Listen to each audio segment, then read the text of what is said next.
Boa noite para todos. A nossa enorme gratidão a Deus, aos benfeitores espirituais, a Jesus, o nosso mestre e governador deste planeta, desse hospital, escola de almas, onde todos nós estamos aqui para aprender. Alguns a duras lições, a duras provas, em que nós vamos ter que exercitar a paciência, a fé, de certa forma a resignação, mas também exercitar o amor. O amor incondicional de Jesus ultrapassou as gerações e, segundo Joana de Angelis, no livro Encontro com a Paz e a Saúde, ela diz que a saúde integral de Jesus até hoje contagia-nos. Todo homem, toda mulher que teve contato com sua notícia e mensagem mudaram o roteiro e o comportamento. Porque nós só podemos seguir alguém e chamar por mestre quem tem a autoridade de ensinar. Então, quem ensina não é porque tem que ser uma pessoa formada, uma pessoa que tem que ter vários cursos, vários conhecimentos intelectuais. Não. Quem ensina é aquele que, em primeiro lugar, vivencia. Depois é que ele passa para o campo da ação, para o ministério, para executar a arte de educar e de se autoeducar, de amar-se e ser amado, de respeitar e fazer-se respeitar. Porque a Boa Nova não é uma notícia frívola como foram tantas outras depois de Jesus. A Boa Nova é o consolador prometido e você só consola quem está em aflição.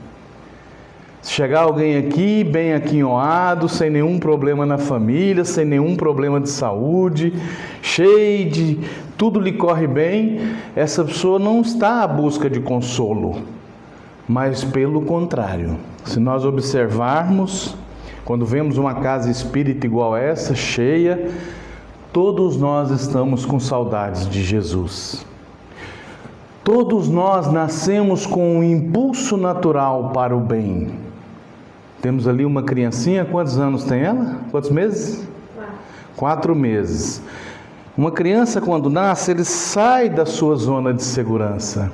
A força quântica do universo repele ele para fora, para que ele saia da zona de conforto e entre nesse mundo. Todo espírito que se compromete com a reencarnação, ele tem um desenho, um mapa, um trajeto a seguir. Esse trajeto vai depender da nossa capacidade de abrir mão de muita coisa, desapegar de muita coisa, deixar para trás muita coisa que não acrescenta mais nada na nossa realidade atual. Exigirá de nós testemunhos na família. Seremos testados nomeadamente no campo do laboratório familiar, porque a própria estrutura do lar não são só para familiares ou espíritos afins. Temos no mesmo núcleo consanguíneo seres do qual nós não nutrimos qualquer tipo de empatia. Nós aturamos, nós temos que aguentar firmes. Porque se uma hora é nosso filho, outra hora é nosso marido, outra hora são os nossos netos, mas são seres intransigentes, de trato difícil, de pouca flexibilização no que toca às regras, ao comportamento ajustado. Embora Jesus disseste que vá, dá tudo que tens aos pobres, ou vendas e vem seguir. Ele não disse para a pessoa deixar a vida material. E nem se intitulou bom, e nunca teve ninguém tão bom quanto ele ao nosso lado. Porque a bondade não está consagrada no plano físico. A bondade está consagrada na generosidade da Mãe Terra, intitulada numa obra belíssima pelo Dr. Fritjof Capra, um físico quântico, que é contemporâneo nosso, vive na cidade de Berkeley, nos Estados Unidos. O Dr. Capra, com a sua sapiência, com a sua inteligência, contrapôs a física semântica natural para entrar com a física quântica no sentido de a complementaridade. A necessidade de ter o outro para te apoiar, mas também a necessidade de ter o conflito, o atrito, né? A necessidade que nós temos de ir do caos para a ordem. Porque tudo se inicia numa estrutura aparentemente rebuscada para que as coisas vão tomando o caminho da ordem. A Terra não foi feita de um dia para o outro. Segundo o Laboratório do Mundo do Invisível, no livro do Emmanuel, em que A Caminho da Luz, ele vem trazer para nós como é que a Terra foi construída. Desde a estrutura dos primeiros seres vivos, da estrutura geológica, o protoplasma, conforme esse amálgama foi ajustando para que nós ganhássemos vida. Então a criança, quando ela sai do berço, da zona de conforto, se você pôr ela numa banheira, ela rasteja igual cobra. Porque nós rastejamos no mineral, segundo Leon Denis. Mas depois respiramos nas plantas, com algum trabalho e dedicação, caminhamos no animal de 4 patas, se bem que tem muita gente aqui que gosta de dar uns coices e anda de 2, não é? E andamos no hominal. Então a estrutura horizontal começa a ganhar verticalização. O homem o ser quadrúpede passa a ser bípede. E a estrutura bípede resume num estado preparado para atingir uma consciência hominal. E quando nós tornamos consciente, você começa a respeitar as leis naturais. E não há nenhum tratado fora do Livro dos Espíritos que esteja tão bem fundamentado no que respeita às leis morais, que o Kardec trata na 3ª parte do Livro dos Espíritos. Não vou perguntar quem leu, porque eu já sei que todo mundo já leu. Mas quem não leu, não perca a oportunidade, lê hoje. São só 40 folhas, dá para ler até dar um soninho. Mas se você chegar na lei de trabalho, na lei de destruição, não se assuste.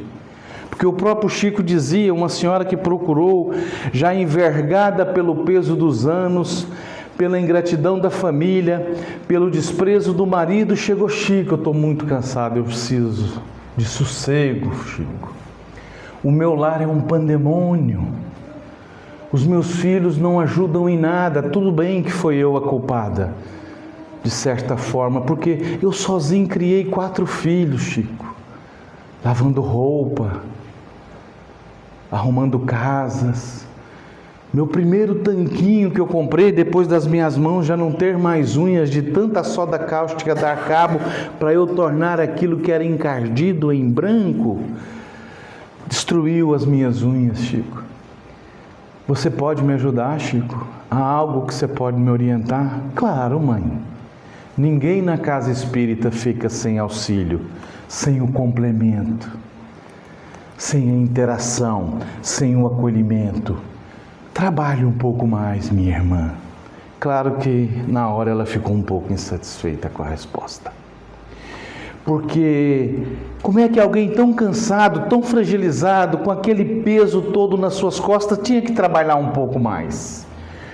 Porque o Chico, na sua humildade, na sua discrição, olhou nos olhos daquela mãe e disse: mãe, se você parar de trabalhar, quem é que vai cuidar de ti naquela casa? Quem é que vai te dar o remédio na hora certa, o banho, se a senhora não tiver autonomia? Então a senhora ainda está muito rica. Trabalhe, confie em Deus, deposita o seu fardo em Jesus, afasta de maledicências, desliga-te dos teus filhos que não são seus e agarra-te ao Evangelho. Essa senhora passou poucos anos, desencarnou a dormir e os filhos ficaram na penúria e o marido não sabia fritar um ovo. Então não é a vida que é ingrata, não é o sofrimento que vem burilar as nossas mudanças, mas é a própria lei natural da evolução, mas também a lei da liberdade. Porque hoje o que nos dá liberdade, ao termos o corpo físico perfeito, capacidade de olhar, observar, comunicar, abraçar, sentir, foi a mesma liberdade que nós tivemos outrora e comprometemos-nos. É o livre-arbítrio que nos levou à derrocada moral. Foi pelas mãos, pela ambição desmedida, pelo desejo sexual talvez enrefreado, que nós arrastamos multidões, ora respirando na frequência da riqueza onde nada nos faltava, mas ora na penúria e na miséria, alternando posições para perceber que num hospital quem está nele está doente, precisa de tratamento, precisa de médico. Então a Terra, como é um mundo primitivo, um mundo de provas e expiações, ela está logo a seguir ao mundo primitivo. Então é normal que nós estejamos numa esfera de condensação fluídica muito densa. Não dá para respirar primaveras o ano todo, por isso que temos 4 estações. Às vezes é preciso depenar o cristão, não tem uma folha de boa vontade, de alegria. Mas às vezes é preciso vir a primavera, não a do amor que eu espero do meu companheiro e dos meus filhos ou das minhas filhas. É o amor que surge do alto amor. Então a Mãe Gaia, que é essa terra generosa, estudada por Capra, ele desenvolve a teoria de Gaia baseada no estudo de James Lovelock, o célebre biólogo. Então a teoria dele é mais ou menos assim: a Terra, ao exprimir o dióxido de carbono, gera um gás que era impossível nós estarmos aqui hoje. A respirar e a conversar, não dava nem para bater uma fofoquinha do vizinho. Mas o que acontece? Vem a água da chuva e do orvalho, traz esse dióxido de carbono para as fendas terrestres, eles correm de forma sinuosa até chegar no riacho, do riacho vai para o rio, do rio deságua no mar. No mar nós vamos ter algas marinhas invisíveis aos olhos humanos, que trabalham o processo de fotossíntese de forma muito mais potente do que a fotossíntese das florestas. Transforma esse dióxido de carbono em carbonato, ele vai para o fundo do oceano. Começa a se criar conchas, essas que a gente cata na beira da areia quando vai passear na praia. Essas conchas incrustam umas nas outras, formam pequenas bolas. Ao estar no fundo do oceano, ela sofre um processo de retroalimentação. Ou seja, elas precisam tornar-se líquidas novamente, vai para o centro da Terra e volta a ser dióxido de carbono. Pergunto eu, precisamos de Deus para ser grato? Você sendo espírita, cristão, Maomé, taoísta, islamista, budista, espiritista, espiritualista? Não. A Terra trabalha em benefício nosso. E quem tem essa consciência, essa complementaridade, aí sim, já não joga mais o papelzinho no chão, já não destrói o que a própria natureza constrói, já não arranca uma flor do jardim porque ela está muito mais bela ali. Para que encostar a vida dela, né? Se a gente precisa da flor é no coração, no sentimento de generosidade, respeito e carinho. Não, mas a gente cultiva com muita facilidade o ódio, a revolta, a perseguição, o orgulho ferido. Não aceitamos nenhuma crítica, porque na condição de espírita, o ato de ser criticado é uma bênção. Porque ninguém evolui sem o varão da disciplina. Aí nós pedimos, olha, eu quero uma família assim, se for possível, se for permitido, eu já não tenho mais tendências suicidas, eu sei que eu tenho muitos irmãos que eu tenho que reajustar no caminho para além dos encarnados, que nós poderemos dizer, os nossos amigos obsessores, Mas eu tenho uma doença muito mais grave para tratar no hospital Terra. É minha auto-obsessão, o meu desejo de querer passar incólume a qualquer circunstância e não ter problemas. Então você não está no planeta certo. Você caiu aqui de paraquedas. Porque é aqui, nos abrolhos da vida, na ressaca das discussões acesas, no ser ferido e ferir, que a gente vai tratando das chagas da alma. Pela ingratidão dos filhos, pelo desprezo do marido, pela falta de amor e atenção e cuidado da esposa. Então, nessa panóplia de circunstâncias e acontecimento, nós vamos precisar, enquanto espírito, da união de dois elementos, espírito e matéria. Dois elementos distintos que se unem. E desses dois elementos, três vetores fundamentais: emoção, razão e sentimento. O sentimento é o maior deles. A emoção, variável biológica muito simples. A razão, igualmente, ocorre no nosso organismo. Então, isso opera de que forma?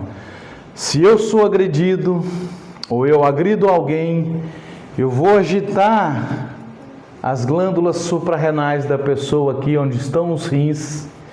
Em forma de jato vão se disparar enormes quantidades elétricas de adrenalina, noradrenalina, cortisol, e isso vai no sistema unidirecional, indo pela coluna do indivíduo até uma glândula no centro do seu cérebro. Calma, não é a pineal. A amídulo basolateral.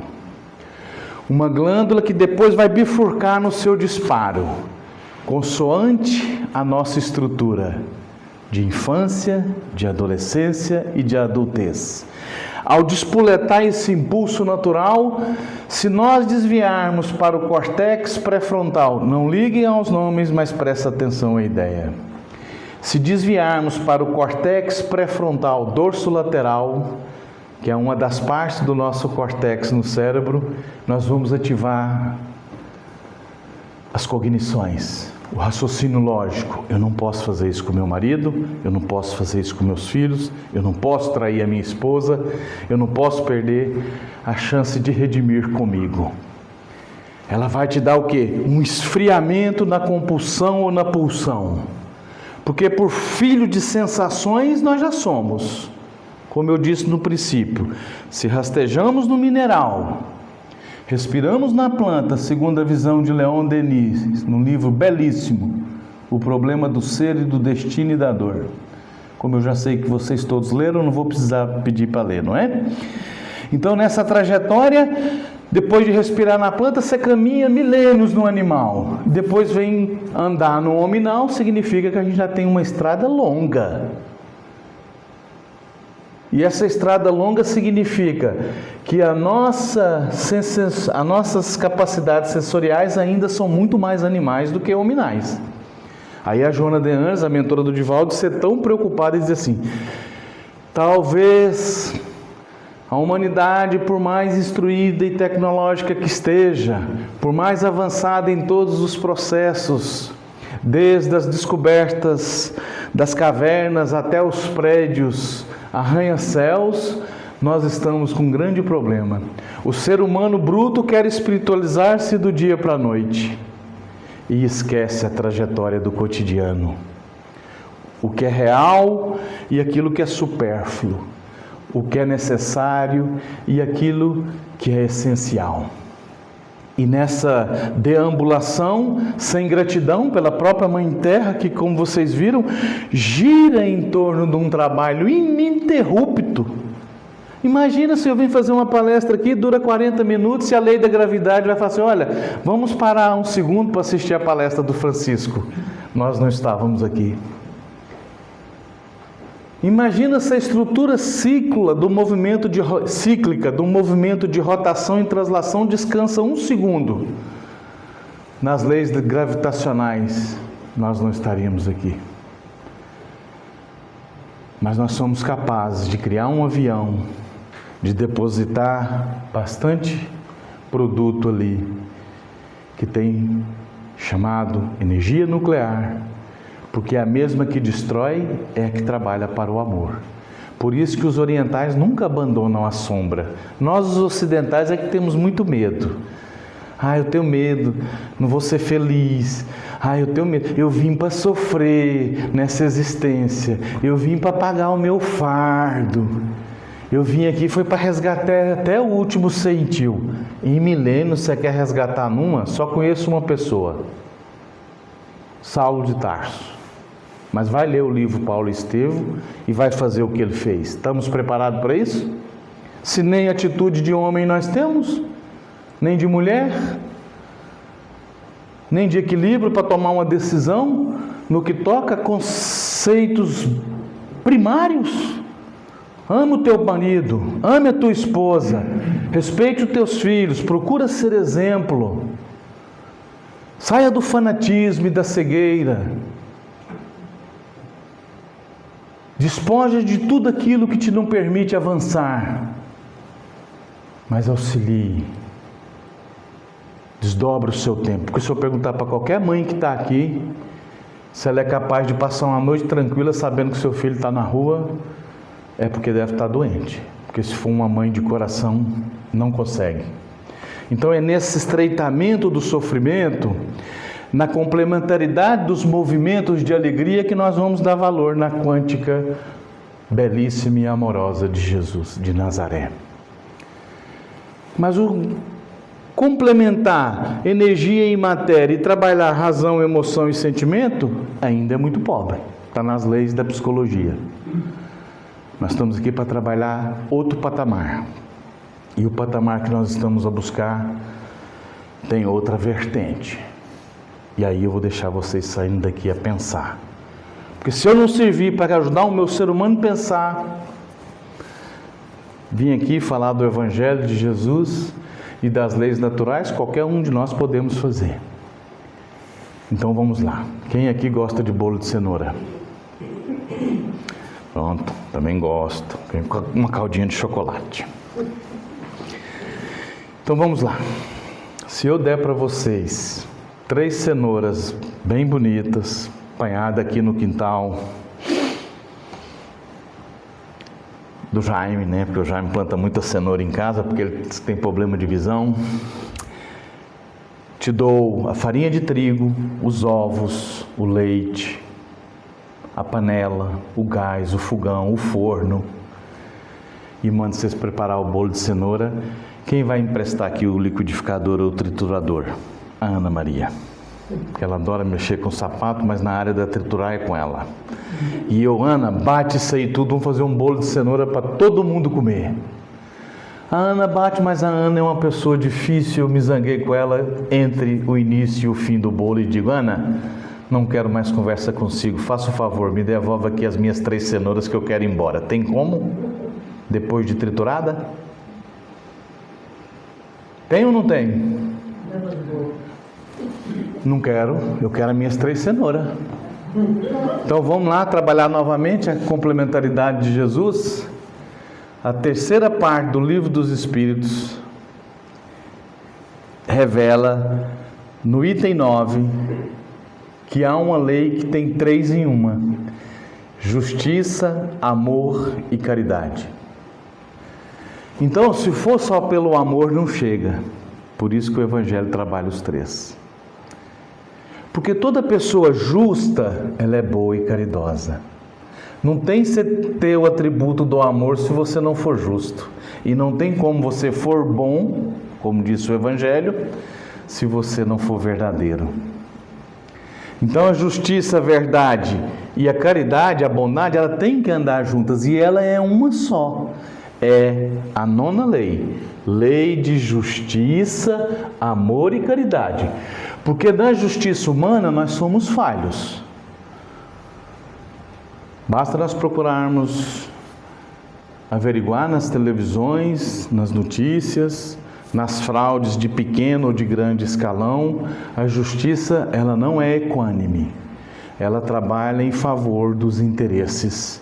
Por quê? Porque as leis são moldáveis e nós legislamos e elaboramos leis em função dos nossos interesses. Mas vocês vão perguntar, Francisco, melhorou de 4.000 anos para cá? Bastante. Tem um livro aí que está na baila que chama O Mundo. Mas eu não estou fazendo propaganda porque ninguém vai querer ler, que é um livro de 1.600 páginas. E está escrito do ano 70.000 até os dias atuais. E não tem notícia boa no livro. Autor, Simon Sebag Montefiore. Ele faz um tratado da humanidade, só contando o que nós fazíamos de mal. Desde a queda de impérios, dinastias, desde a formação dos grandes impérios, e ele vai mostrar as nossas capacidades de requintes cruéis. Mas bota crueldade nisso. Hoje, se atura o marido, o filho, o pai, o irmão, em outros anos a gente mandava cortar a cabeça, brincar. Praticávamos a bissetação. Alguém sabe o que é? Ninguém sabe? Dá tempo de pesquisar aí no Google, Jaime? Mas não pesquisa, que eu já trabalhei nisso. Partíamos uma pessoa ao meio, enquanto ela morria nós mandávamos comer o resto. Fazíamos isso a rir. Fazíamos pirâmide do tamanho das do Egito com cabeça de pessoas, cortadas num dia. Aos escravos éramos capazes de defecar numa latrina e amarrar na cara dele, trazar e amarrar as mãos para trás e ele ter que engolir aquilo tudo que nós defecamos. Aí você pega um marido, uma mulher, um filho chato e reclama. Se outrora você cortou o pescoço, você escalpelizou, tirou a pele do couro cabeludo até a planta dos pés e deixa a pessoa andar ao relento, só pelo vento ela pega no mínimo quase 3 a 4 mil tipos de bactérias. Imagina a luz do sol, do frio, do calor. Você em carne viva. Nós fazíamos isso a brincar. Nós enterrávamos as pessoas até o pescoço e depois brincávamos de chutar a cabeça. Qual que saía no primeiro chute, no segundo chute, no terceiro chute. Por isso que nós temos grandes jogadores hoje. Era assim que a gente brincava com a humanidade. Aí nós encontramos hoje uma intempérie, um ventinho de norte, marido difícil, mulher intransigente, filhos ingratos, e a gente tem medo de enfrentar a vida. Pese embora isso seja uma realidade em muitos lares que nós aqui não estamos a vivenciar, mas que acontece, essa é a maior dor. É a dor moral de você não conseguir, pela sua força moral, alterar um padrão moral. Então não tem complementaridade, porque você não tem auto-amor. Não tendo auto-amor, você sofre.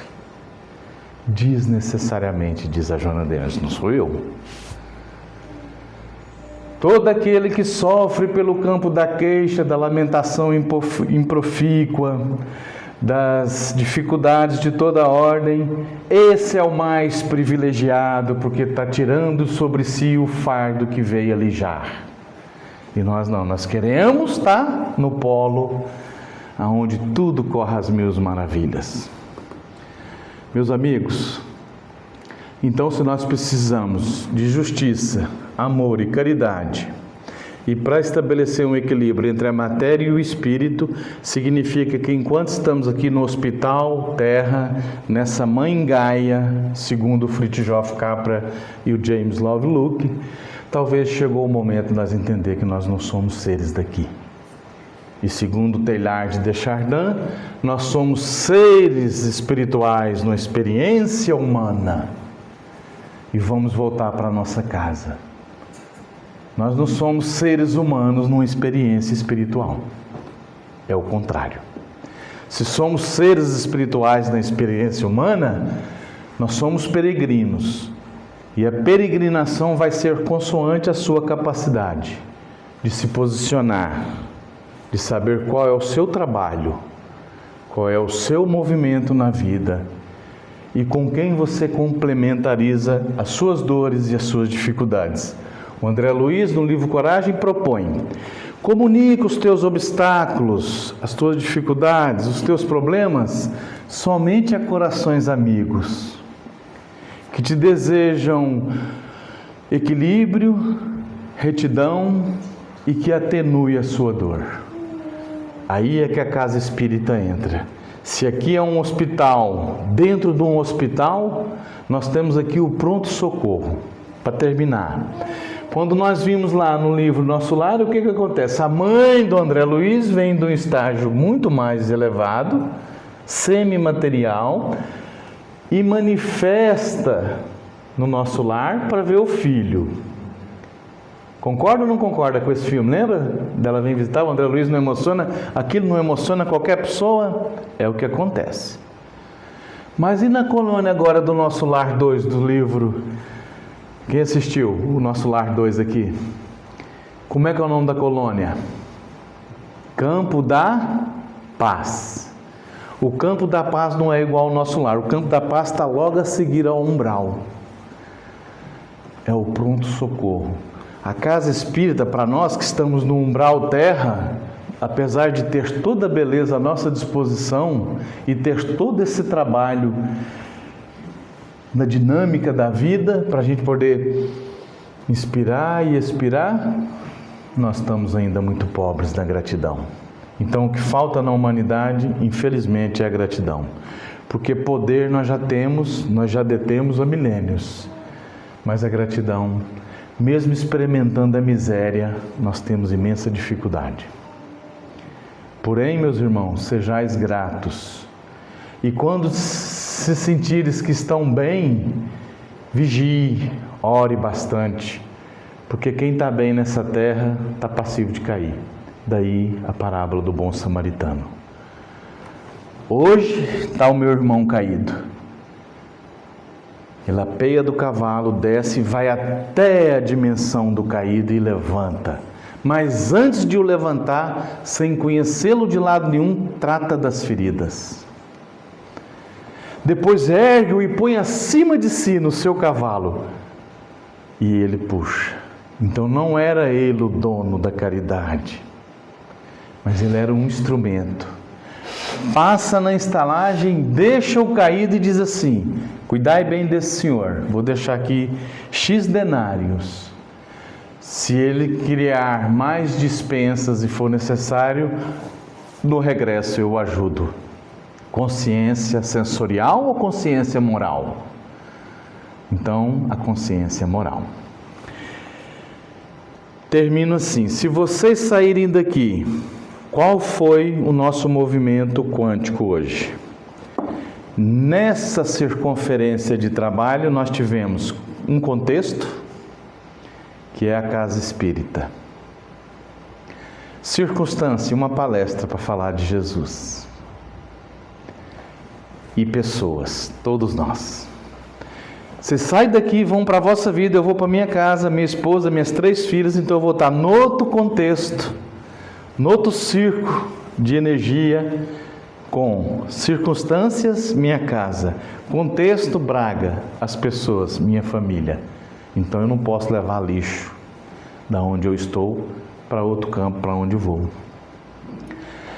Quando nós reencarnamos, você traz uma herança de múltiplas personalidades. Por isso que nós temos o problema das perturbações da personalidade. Por quê? Porque eu estou em Francisco, mas eu não sou o Francisco, mas trago múltiplas personalidades que agora está desembocada aqui em mim. Então daí de vez em quando vinha um homem velho, revoltado, cheio de ódio, cheio de preguiça, que não é o que acontece com os jovens, cheio de amolentamento, cheio de justificações e cheio de histórias da carochinhas.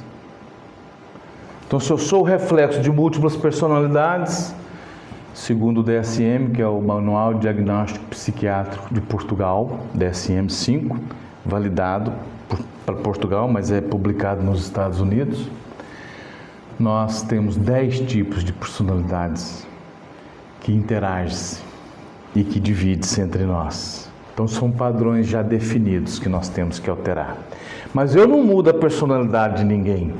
Jesus não mudou a personalidade de ninguém. Ele mostrou a sua personificação do amor. Paulo, quando era Saulo, era personalista. Eu quero, posso e mando, eu legislo, leio, eu laboro, eu mando prender, e até mandou apedrejar Estevão. Mas ele não era mau, porque quando ele manda apedrejar, ele diz: renegue. Olha como é que ele chamou Jesus, está lá no livro Paulo Estevam.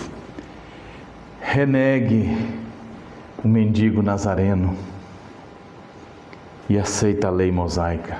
Eu jamais negarei o meu mestre.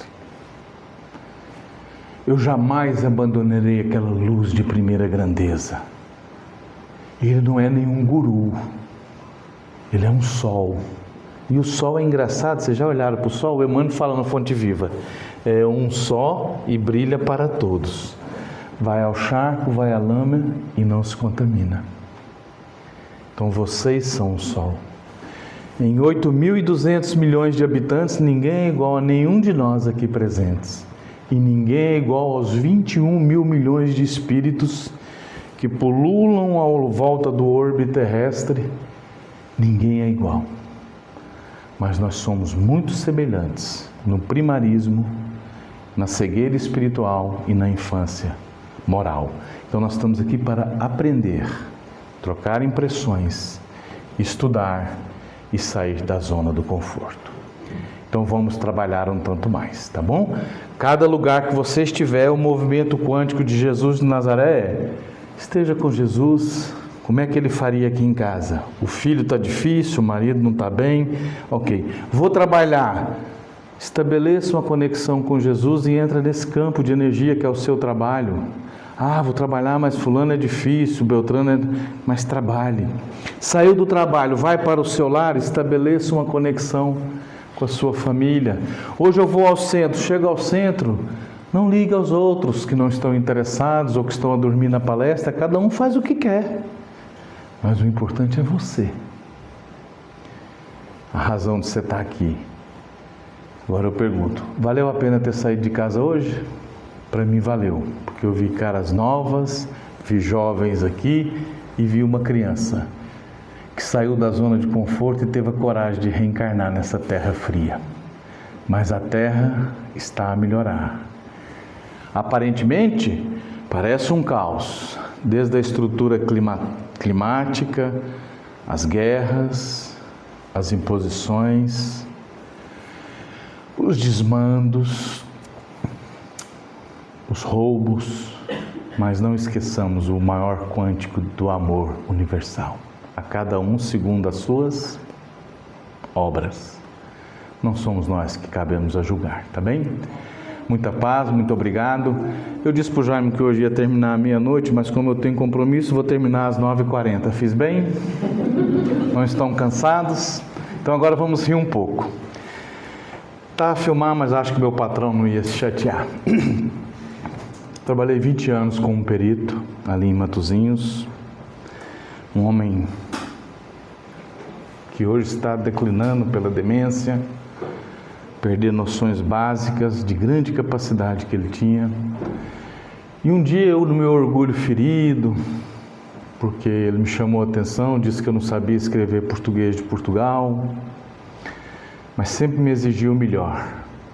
Quando eu fui estudar para tirar o meu curso, ele dizia: que hora que você encontra faculdade particular, o curso que tu queres? Só tem às 4h, senhor engenheiro. Não tem mal, em vez de você entrar às 9, entra às 7 e sai 2 horas mais cedo e vai estudar. Eu chegava às 7, ele já estava lá. Vamos trabalhar os sábados e os domingos, porque você precisa me ajudar, eu tenho muitos processos e você, datilógrafo, é muito rápido e tem conhecimento de Excel, então você vai me libertar disso. Eu falei, tá bem, assim fiz. Nesses 18 anos de ininterrupto, formei-me, ele me ajudou bastante. Nunca chegou 4 horas, ele dizia, vá à tua vidinha. Hoje eu tenho um teste, um bom teste. Mas quando eu tinha os testes, eu chegava às 5 da manhã no escritório. E a minha cabeça, não sei se você sabe, cabeça de murcão brasileiro com 20 anos em Portugal, você sabe como é que funciona? Só funciona de manhã. A minha esposa disse que depois das 6 horas eu estou em Nárnia, que está a falar e não sabe onde eu ando. Eu estudava de manhã para poder ter capacidade para poder fazer os testes no fim do dia, porque quando eu estava com ele o trabalho era extremamente exigente, porque nós escrevia para os tribunais, então quando você escreve para tribunal você não pode errar, você não pode dizer assim, tratar o juiz por tu, você não pode escrever, olha, não me apetece ir hoje ao tribunal, não, por circunstâncias, dadas aos motivos tais e tal, não podemos. Mas pronto, isso é o tesouro, mas eu vou contar o que foi mais engraçado. Ele me disse isso, eu fui embora para casa chorando, porque ele tinha me ofendido. Eu sempre andei com uma mochila ou uma mala tiracolo. Eu chorei, a água caiu e eu fui chorando para casa. Nessa altura eu ainda morava sozinho. Tinha 2 gatas que até hoje tem, já vão fazer 12 anos. O que é certo é que quando eu chego em casa eu digo, não, eu amanhã vou me pedir conta e vou embora. 2010. Aí, pronto, tomei essa decisão. Custei dormir porque eu estava ali conjecturando a briga, como é que ia ser. Eu não vou me baixar guarda, ele não vai me humilhar, afinal de contas, quem ele está pensando que eu sou? Tudo. Aí eu cheguei para ele, olha, há uma coisa que eu preciso falar com o senhor, eu estou muito triste, quero ir embora, e assim, eu trabalho com o senhor sábados e domingos, e estou ganhando a mesma coisa, ando aqui longe da minha família, e desse jeito eu prefiro ir embora, quero pedir as minhas contas. Ah, tudo bem. A corda sempre rebenta do lado mais fraco. Mas se você trabalha sábado e domingo, foi você que me propôs, não foi eu que te pedi. Você já trabalhou algum sábado e domingo sem mim aqui? Não. Ah, e nos domingos ele pagava aquele almoço que era um bacalhau Zé do Pipo, uma boa garrafa de tinta, e de tarde nós não pegava nada para fazer. E era bom. Sempre foi bom conviver com o meu patrão. Mas nesse dia eu estava irredutível, não aceitei. Não quero mesmo ir embora. Pronto, então vou ter que contratar uma pessoa para tu ensinares, porque você sabe que a vida aqui é muito difícil e fazer o que tu faz, eu abdiquei muito tempo para te ensinar, agora eu não posso, você não pode me deixar de um dia para o outro.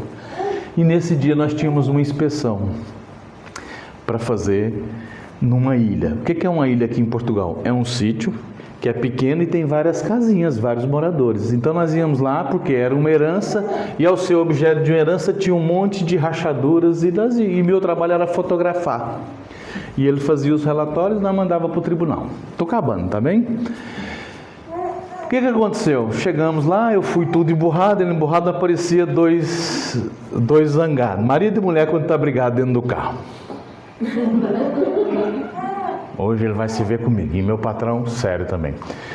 Batemos na primeira casa, era uma senhora evangélica. Erguei as mãos e dai glória a Deus. Nós vamos entrar. Pode entrar. Não abaixou o som, parecia que estava num carnaval de Jesus. Ótimo ambiente. Anotei, ele bateu as fotos e tal. Vamos para a segunda casa. Fechou, tchau, tchau. Erguei. Vai em nome de Jesus, vai dar tudo certo. Amém, amém, irmão, amém, irmão. Jesus vai te abençoar. Vocês dois formam um casal lindo. Eu falei, ó, que caraças, cheio de amor para dar a senhora. Eu falei, nossa, essa até me aliviou e trouxe um pouco de alegria para a tensão. Chego na segunda casa, só olha, pode entrar. Olha, nós vamos entrar, fazer a vistoria. Olha, mas está um pouco escura a casa, eu posso bater foto? De repente eu olho num canto e vejo um Rottweiler. Falei, minha senhora, um Rottweiler aqui dentro da casa. Ah, é meu cãozinho, é o Rock, é o meu cãozinho. Cãozinho? Olha o tamanho desse cão. Mas é assim, olha, deixa eu explicar. Eu vou bater foto, vai sair um flash, ele não vai avançar em mim não, o cão? Ah, o Rock? Ah, isso não mata uma mosca. Aí eu, tá. Quando eu cheguei no Rock, tinha assim uma tabazinha, eu passei. Quando eu fiz o flash, menino, o cão tinha uma lâmpada, uma coisa que parecia que tem dos gladiadores, e uma corrente ligada lá, um pedacinho de pau que parecia um cabo de vassoura. Eu falei, esse cão com esse cabinho de vassoura. Paz, o cão avançou em mim. Eu fui para trás, quando eu vi, eu bati o pé e caí com a máquina para trás. E o cão em cima e a mulher no meio. Rock, sai daqui! Então, de repente eu olho pro meu patrão, ele está em cima da mesa assim, de uma pia. A mesa abre e ele cai com os pratos. Bah! Quebra prato, quebra a máquina, o rock latino, a mulher gritando. E nós saímos lá entre mortos e feridos. Quando a gente olhou um para o outro, a gente riu tanto que aquele ódio diluiu-se. Olha, estava destinado eu ir embora. Estava destinado nós desvincular ali. A vida nos surpreendeu. Aí, nós vimos tanto, ganhamos lá. Fomos na terceira casa e última. Olha, boa tarde, boa tarde. Olha, vamos fazer uma visita. Isso por acaso a senhora tem algum cão aí? Rottweiler? A senhora disse assim: tem, é meu marido, foi trabalhar. Portanto, meus amigos, isso para dizer o quê? Que a vida às vezes é uma caixinha de surpresa e às vezes nos prepara coisas que às vezes a gente não está bem, que devemos saber esperar. Mas exercitar violências, situações depreciativas ou degradantes, convém. Mais vale cada um seguir o seu curso de vida, tá bem? Mas enquanto a gente puder, a gente aguenta firme. Portanto, hoje meu patrão vive em Ponte Lima, eu trabalho com ele todas as quartas e vou lá uma vez por semana. É longe para chuchu, passo com ele a manhã toda e é uma forma de eu retribuir tudo que ele fez por mim. E aí ele vai às vezes no psiquiatra e diz assim: não sei o que seria de mim, sua doutora. Então, por que, sua ligeira? Se não fosse o brasileiro que trabalha comigo, eu estava varrendo rua. Ele é que administra todo o meu dinheiro, nunca me deu um centavo. Aí a esposa dele: doutora, não anota isso que não é verdade. O Francisco trabalhou 20 anos com o meu patrão. Portanto, é essas coisas a vida. Tenha paciência e vamos com Jesus. Vamos fechar então? Com alegria no coração?